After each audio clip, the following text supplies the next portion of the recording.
dalkan Sweden ayaa muddooyinkii u dambeeyay waxa aad ugu soo kordhayay reeraha Soomaaliyeed ee carruurtooda laga qaado iyadoo ay jiraan reero aad u badan oo laga qaaday carruurtooda kuwaas oo qaarna loo soo celiyay qaarna ay ilaa imika ka maqan yihiin haddaba telefishinka caalamiga ah Home Cable TV oo hawshan u kuur galay ayaa la kulmay mudane Naasir Maxamuud Macallin oo ah aabe laga qaaday 6 carruur ah oo uu ku jiro ilmo yar oo 4 bilood jiray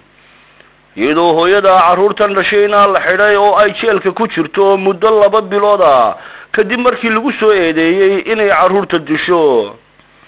haddaba waa kan mudane Naasir oo ka waramaya carruurta laga qaaday waxay iga qaadeen 6 carruur ay qaateen carruurta hooyadoodna waa xiranta hegtay dhigeen bishii August 15keeda ayay guriga u yimaadeen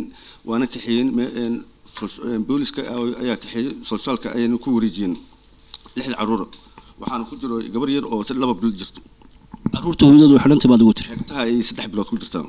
carruurta waxay dhaheen hooyada ayaa disho oo korkiisa aan nabar ku aragnay maxkamadda Uppsala oo u sheegay waxaan dhahay wiilkan hooyadiis waa ka soo tagtay anaana hayay xamar dab ayay korka ku arkeen dabkan hooyada ku dhigtay dhaheen dabkan anaa ku dhigan dhahay maxkamadda Uppsala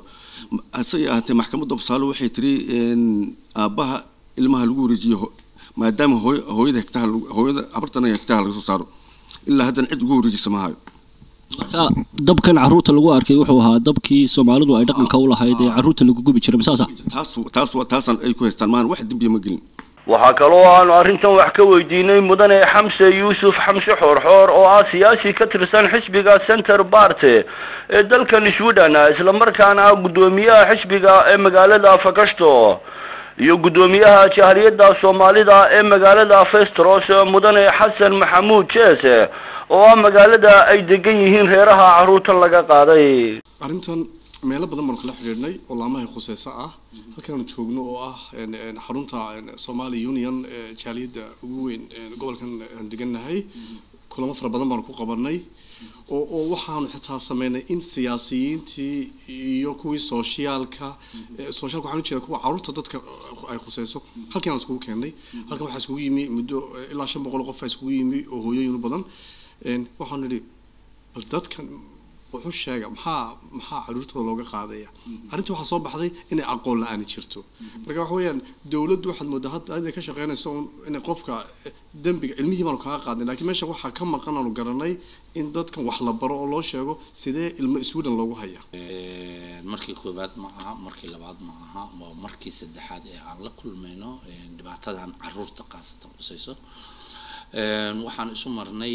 mataqaanaa qoladan socialka la yiraahdo ee carruurta ku shaqo leh iyo qoxtiga iyo waxaan isu marnay xisbiyada Somali United ahaan waxaan wada shaqeyn la leenahay xisbiga la yiraahdo Center Party-ga muddo 4 mar ah yaan shir halkaan ugu qabanay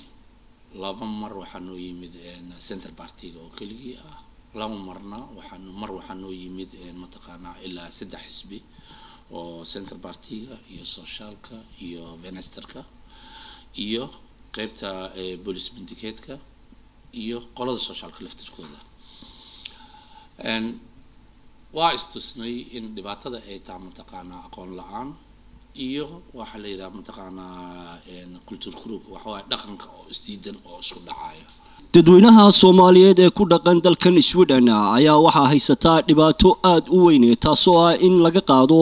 carruurta ay dhaleen iyadoo inta badan ay sheegaan inaan loo hayn wax sababa dhibaatooyinka ugu waaweyn ee Soomaalida haysata ayaa ah iyagoo isfahmila carruurtoodii oo dalkan hore ula qabsata iyo waalidka oo iyaguna dib u dhac fara badan uu ku yimaado Barkhad Cabdilaahi Maxamed Home Cable TV Sweden